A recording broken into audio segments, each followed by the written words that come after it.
Hello, it is your friends David Languli and Margaret Katzcan here with this episode of the Fundraising Leadership Podcast. I'm already off to a totally great beginning, right, David? Do you remember the time when we were recording the podcast and you flubbed the intro? Oh my God. Yeah, that was the worst. It's That kind was of the like the worst. topic for today. There, there it is. Yeah, our Yeah. topic for today was born out of a LinkedIn post that I wrote this week, and it was a silly story about my son who was wildly persistent and really did not want to drink anything other than juice at dinner. And you're welcome to read the post. It's on LinkedIn. I can even link to it in the show notes, but the point of today was kind of this inquiry. Like, as I was writing about that story, I was really looking back, and rather than it feeling like the pain in the ass, that it kind of felt like at the time, I was remembering it with so much more sweetness and so much more like, what were the gifts of that? Like, how can I look back at something that, that felt like at the time, Right. and say like, wow, he really taught me something about persistence. And then at some point, after about a year of asking for juice and the answer being no every night, like, he turned it into a joke, which was such a gift. And it became part of like our family's vernacular, with that, like those ways that we have little jokes in our family. So we thought, I don't know, maybe today is a good day to have everybody have the prompt. Like, what's something that felt really icky in the past, or hard, or without any gifts at the time, that maybe now, if you look back, you could find something different there. Yeah, and this is an exercise that we use in our positive intelligence coaching program, looking for gifts and or opportunities in difficult circumstances, whether they are in the present or they're in the past, or difficult relationships in the present or in the past. So, if you dig long and deep enough, usually you uncover some gems or some gold in those in those circumstances or with those difficult people. So, um, I guess what I heard you say, Margaret, is that at some point, like reflecting back upon it as there was humor that came from that, and sweetness. You said sweetness, and Yeah, but also like you can look back on it and just admire his persistence. Maybe you could admire your perseverance. I think you said in the post it was like 18 months of continuous literally every night for every 18 night. months. So this 547 nights when I did the Yeah, math on that. Yeah. 547 nights of juice of saying no. By the way, I think the gift that I saw when I was reading that is that, we go through these ways we sabotage ourselves in this positive intelligence program. And one of the ways many leaders in the nonprofit world sabotage themselves is by being a pleaser, having a pleaser saboteur. That's And right. that's one of your tendencies. Just saying, this is no secret. We've shared that in the I podcast I like before. to think of myself as a recovering pleaser these days. Thank you, David. But but back then, like you So were saying true. no. So you had the Yeah, you were able to overcome your pleaser saboteur way back in the day. that's Yeah, true. And that's if another the gift. if the universe was handing out, like, you know what Margaret needs? Margaret needs to say no 547 times in a row. Like, it's a pretty weak muscle right now. So let's see if we can give her like enough bicep curls of no to strengthen it a little. I love that. That's absolutely true. Yeah. Way of doing this exercise is to look at what came after. I'm thinking about as we were discovering what we were going to talk about today. I've done this exercise with a lot of phases of my life, and Yeah. because you can look back on your life. Sometimes we call this like the 5 period reflection. Like you break your life down into five equal, divide by five, your years of age by five, and you look at those periods of your life and you look for events or situations that were really very difficult or hard for you.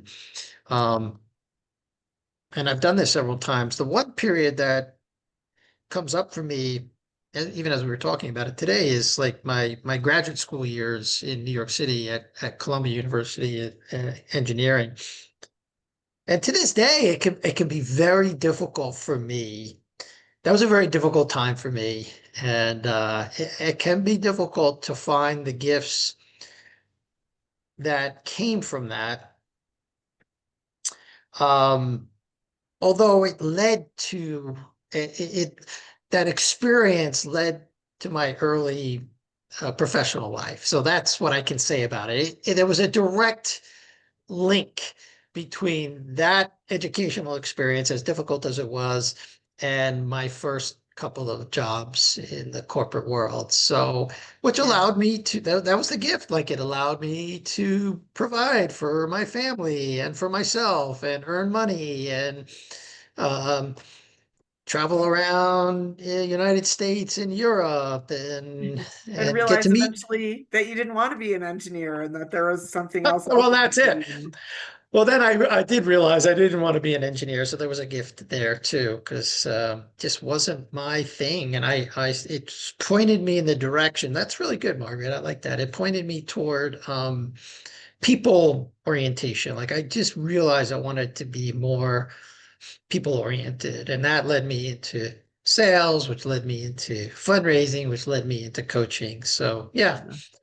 And I yeah, think it comes up, doesn't it, with clients, and they're so stuck and they can't see the light shining in anywhere. There's only like losing a job, or the job is terrible and they can't quite bring themselves to leave, or a relationship that feels so icky, but they just keep holding on to it because they can't imagine what comes after. yeah. Right? Or or a relationship that was very difficult in the past, and yet the wound is still unhealed. Um, Yeah. I think many of us have those in our lives. It's not uncommon that, uh, you get into a romantic relationship or a friendship that then breaks up, and there's still some pain. And so this is actually a healing type of exercise that you can do. Yeah, Yeah. you can heal stuff. Yeah. Yeah, sometimes, I don't know. I mean, I know what you're talking about, like just where you touch back on the memory and it's almost like putting your hand on a bruise, Yeah. right? Like it's just so tender, and there's still ouch, like when you go Yeah. back and you touch the memory. So what are Like you some, can't find like you can't find anything good about that situation or that I relationship, wonder, right? I hear you. And sometimes there's nothing good in the end of it, but that you could look back at the arc of it and find something that you Yeah. learned, or And something. let's just put a Yeah. qualification on it, because we're not talking about um, diving into past trauma so that you can re-traumatize yourself. That's not what this is about. So this is not what this is. If you've had trauma, uh, do not recommend looking for the gift or opportunity unless you're with a sort of a licensed professional and you're doing some, clinical work where you can go there in a very safe way. Yeah. Yeah. Yeah. I Yeah. think just one of the things that's been helpful for me when I had relationships that didn't go the way that I wanted them to, or ended less by my choice than somebody else's choice, for example, Mhm. is this concept, like not everybody is a forever person for us, like we get arcs with people. And that when Mhm. I focus on the ending or how it ended or what I didn't get, like the bruise is always still purple. But when I look back on, like what do I get to take away from, from this experience? Like, what felt great with this person that I then claimed that for myself? Like, well, I want all of my friendships or all of my romantic relationships to have this quality that I had with that person, even though I don't get to still have it with that person. I get to Mhm, take away the, like, mhm. right, that nuance, that piece of that relationship. Like, and I also, conversely, I'm like, and I get to say no to this other thing that happened in that relationship, right? Like, now going ahead, I understand more about what I like and don't want in relationships from this person, even though the ending sucked. Yeah. Well, I like what you're saying. I still struggle with um uh relationships that have that, this arc that you talk about have come to an end. Especially if they were quite satisfying relationships, and yet for some reason, whatever who cares, what the reason is, the relationship has petered out or dissolved, or people have moved geographically, or life happens, and so I still struggle with that a little bit in seeing the gift in that. I guess one opportunity is that it opens up space for other relationships. I think that's more theoretical for me than it is Yeah. practical right now. I don't know. It's something about my my sensitivity. I don't know what it is, but I feel those the tail of those kind of stay with me in a sad sort of way. Yeah. Yeah. Yeah, They ping something, right? Some yeah. within you, some like, I didn't do enough or I wasn't whatever, right? It's just it's grief is actually what it is. Yeah. It's a grieving of a loss. And so um the intensity of that um has long diminished, but there's still a little bit there. And Shirzad, who is sort of the creator of this, Shirzad Shamin, who's the creator of this positive intelligence program, will say that grief is one of those emotions that there will always be some tinge, you know, no matter how many years have gone by. And so far, I I experience it that way. There's still Yeah.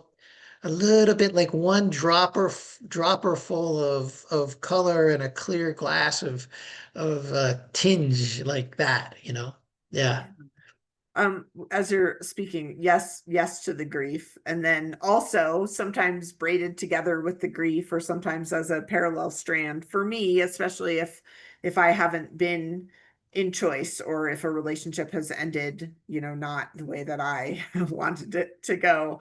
There is a Mhm. place of trigger for me, like in regression of like what it felt like to be a kid and be powerless and not have to, like not have the agency to change things or fix things or have people see things the way that you wanted to see them. And so, I mean, for me, that is actually a pretty Mhm. textured thing that comes up. And maybe that's in a category of grief. I don't know for sure, but Mhm. like that's the Mhm. flavor sometimes that's there for me, as I have this raging, kicking and screaming, or hiding under the covers depending, but like, like a kid version of myself that's having this giant reaction to, like, I didn't get any control. Like, if they had just seen me a different way, or if they had just listened to my side of the story, or that way you tried to argue when you were a kid. And so it sounds like some events, relationships of the past still hold, as we would say, some emotional charge or emotional energy for you that comes up again, which is, I think, um, well, there's a gift and it's an opportunity to practice. That Yeah. as you're saying it, Yeah. if you're realizing this is good, I like this a lot. It's even for me, like with my graduate school experience, there's still quite a bit of charge around that for me. So it's an opportunity to practice. Yeah. And actually, so. what you and I do with clients with emotional energy is we actually encourage clients, and we're encouraging you in the audience, and we're encouraging each other here on the podcast to actually go into that, like get curious about it. Like you have to actually go into it and see what's there for you. Because I think the tendency is to just be like, so shove it down, push it aside, and move on, which can be helpful too. Yeah. I know I've done that for a long time. Yeah. And I think it's like honoring, what were the frustrations for you as a child and how is this? I Yeah. mean, that's one way to be curious about it. Yeah. Yeah. And self-compassion is a great thing to be practicing, Always, when always somebody hurts your self-compassion. feelings and it's just like, ouch. Yeah. Well, What and if it, practice soothing yourself, right? well, and Preferably also to without be, bourbon. Yeah. yeah, without bourbon or with bourbon. I'm not a bourbon guy, so it wouldn't be, bourbon for me, but I'm not a bourbon guy either, David. yeah. Um, the, um, what I like about what you're saying is the opportunity to practice self-compassion. So even if the charge is still there now, um, it's an opportunity to have compassion for yourself. Like, oh, okay, this still hurts. You know, Yeah. yeah, Yeah. this still hurts. I'm a Right. human being, and this still has some tail left to it that so may I be kind and gentle with myself during this difficult time. Rather than like the icky self-talk that's like, God, this is Right. ridiculous that, Yeah. that this like I should be can't over this believe, by now. right? I should be over this. Exactly. Right. Which Yeah. many of us Like, go through. how many times are you gonna have to keep playing this over again? Yeah. That's the unforgiving, unkind voice. It is, but it's Yeah. omnipresent, a lot of the time for a lot of people. Yeah. So I like that. It is an opportunity to practice, and so that's the invitation, is to look back on your life and see. I know this is hard. Like sometimes we just don't want to look back, Yeah. and if you don't do this consciously. So actually, Margaret and I are talking about. Stay tuned. We're talking about hosting a retreat this fall, potentially out in Colorado, where we sort of raise the level of consciousness about who we are and what we do in the world. And this is like if you don't consciously practice this, then what happens is, in my experience, is it comes up the memory that you haven't healed comes up in the most inopportune moments where you can't really deal with it in the moment, you know? Right. So I think that's also the invitation why we are inviting you in the audience to take a look at some of these unhealed incidents, and start to look and see, Yeah. what's there for you. And Yeah. sometimes, like even in real time, you know that there are going to be gifts. You just can't say what they are yet. Sometimes you cannot see one single gift and it is just Yeah. solidly, in the this couldn't suck more category. But sometimes there's a way, like an example for me was applying for and not getting a job that I really wanted. And at the time it was a very difficult period afterwards for me. Um, Mhm. but I knew that there was some force at work, even though I didn't understand what it was yet. Mhm. Like Yes. there was some momentum, that like some disruption that was about to happen, that had happened, that was going to lead somewhere. And it didn't feel good. I didn't like it. It wasn't what I wanted to have happened. But at the same time, I could feel myself like sort of riding a Mhm. wave towards some unknown place at the time. Yeah. And so sometimes there's at Another least that sense.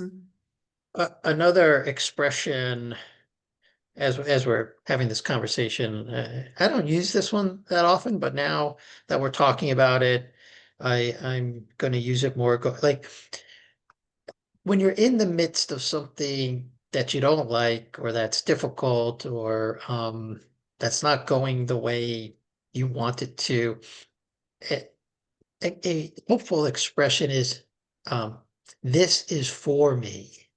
Right. This Whatever is this happening to is, me. This is happening it's for not me. happening to me. This is for me. Yeah. Yeah, yeah. It's Yeah. happening to you in the moment, by the way. Yeah. You know, Right. and what we're Sometimes it saying helps to ask it as a question. Like I'm guessing, like, what if you ask, what if this was happening for me for as me, opposed yes, to me? What yeah, might be yeah, that's good. possible to see that's different? Yeah. Yeah, and this is one of the distinctions. Should we retreat to Colorado in the fall that we're going to talk about, like by me, for me, and to me. Those three distinctions is, Yeah. by me, agency, to me, victim, for me, like growth. Yeah. Seeing. Yeah, Right? Like, yeah. oof, this is a practice session, right? It is like, yeah, you could just ask it like, okay, how is this for me? Or, um, yeah, what would you have me shift from to me to by me? Like get into Yeah. action, you Yeah. know? And I might even ask the question like what shift might be possible in me if I could Mm, believe that this was happening for me instead of to me. right, right. Yeah, yeah. So that's a practice in the moment that you can use. And even as something in your life may be occurring and it's bringing up old stuff. So Yeah. it's like, you can double down and say, okay, this is for me so that I can heal that old thing. Right. Yeah. Yeah. Yeah.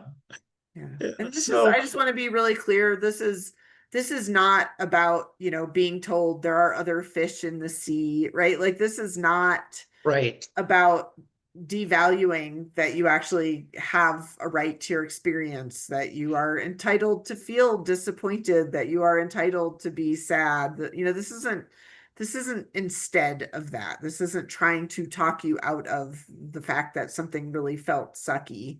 It's just a way to begin to move to a new space after that. Yeah. Well, there is energy in whatever emotion you're experiencing. And, if those emotions are sort of have a above the line, as we might say in our retreat that's coming up, Yeah. they would have a positive charge, or if they're below the line, if we're going to use charges like positive and negative, that some emotions sort of are not as positively charged as others. That'd be another way of saying it. Yeah. But there's energy in there. So even for things like anger, frustration, sadness, grief, which we might call below the line, there's energy in there to be harvested. Uh, Mhm. if you're willing to experience the emotion. So again, this is not about denying that you're having an emotional experience. And hey, well, look the other way. Well, that doesn't really work. So it's about harvesting the energy that's in there for you. That's another thing that could be for you, is the Right. energy that becomes available from the experience. Yeah. Yeah. So, And sometimes you need that energy to catalyze you to do something different. oh, that could be a total. Yeah, I love that. It's a catalyst, like in a chemical reaction. You get burned up. Yeah. Right. So you Like burn up that energy.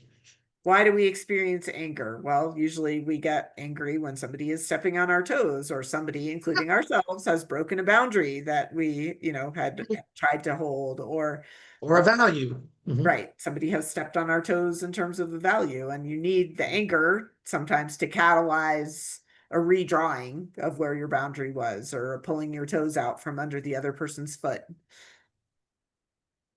Yeah, it's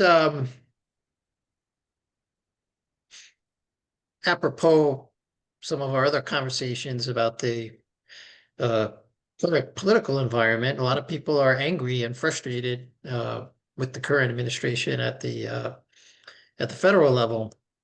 Now, you can sit in front of the TV and yell at it. That would be one way of releasing that energy. Um, Although it doesn't seem to be all that effective.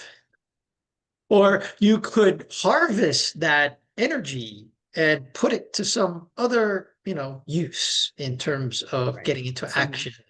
some action or some counter, right? Like voice or Yeah, something that you could do yeah. something. Yeah. Yeah. Yeah. But I will say, generally speaking, as someone who has um, experienced and expressed his fair share of anger over the years, You've yelled at the um, TV. Is that what you're telling us, David? oh yes, and other people. I mean, this was not very skillful at all, and not something I'm very proud of, but something that I've made like vast improvements in that I can sort of harvest that energy now in a much more skillful way. Not always completely skillful yet, but I was I was out with Lily and my wife, and we went out to like a fundraiser that was her one of her co-teachers in her school. Her husband's an ED here in Southwest Florida of a conservancy, uh, nonprofit, and I had my intuition like, oh, this thing's going to be loud and noisy because it was at like a brew pub, and I had that intuition. Then I was like, yeah, but Lillian really wants to go, so okay, I'm going to go. And I don't really like loud and noisy places, as many of you in the audience know. So I got in there and I was like, whoa! I just spent 7 weeks out in Colorado in a nice, beautiful, serene environment. So I'm like, whoa! And I'm like, and I was about ready to just like do a 180 and walk out the door, but no, I'm gonna stay. I'm gonna stay. And anyway, some frustration and anger did come up with me, uh, just trying to get a beer at the bar. And I just was not very skillful in that moment. So it can happen. And then I was like, oh, okay, I still have room to grow. That was like the gift for me. Oh, wait, Okay, there's a chance to practice. well, and in the moment, I really wasn't skillful at all. And then the inner critic will come in and say, "Oh, well, David, you've been doing the podcast for 10 years and you've been coaching others and you should be more skillful by now, except when you're not." Yeah, except for, yeah, that's So not how it's uh, working. there is Yeah. no perfect there is no perfection in any of this, guys. That would be another way you sabotage yourself, is like to somehow expect that you're going to be perfectly skillful Yeah. at some of these things. That's an illusion. Yeah. Yeah. All So as right. Well, always, if you're looking for help with any of these skills or trying to make the best of something that feels hard or felt hard, be in touch. We'd love to speak with you. or email one of us. Our contact links are on the website for the podcast. If you're interested in this retreat, this mysterious Yes. retreat where you're going to go below the line, you're going to go above the line, you're going to learn about being a hero, a victim, a villain, then email us and we'll send you a little questionnaire to see if you're interested. We're gathering names. Yeah. We'll put a link to that. How about in the show notes? Oh, we'll put a link to the questionnaire. Yeah. Yeah. Yeah, Yeah. let's do that. Why not? Okay. All right. We'll Yeah. have a link to the questionnaire where it'll outline what we're going to be doing and the weekend in October. And if you're interested, you just hit the little radio button bar and, radio button and say, yeah, I'm interested in this, and put your name and email, and we'll put you on the mailing list for the retreat. All right. Sounds good. That's great. All right. All right. Well, is that it? Any more? You want to close us out, Margaret, with anything? I don't think so. I would say just, try it at home. Now go try it. This is not what we say. Go try it at home, but I'm not sure exactly what to go try. Just be nice to yourselves. Try that. That's a good thing to Try try. that. Yeah, try that. And look for the gifts in your difficult circumstances with people, whether in the past or in the present. All right. Take care.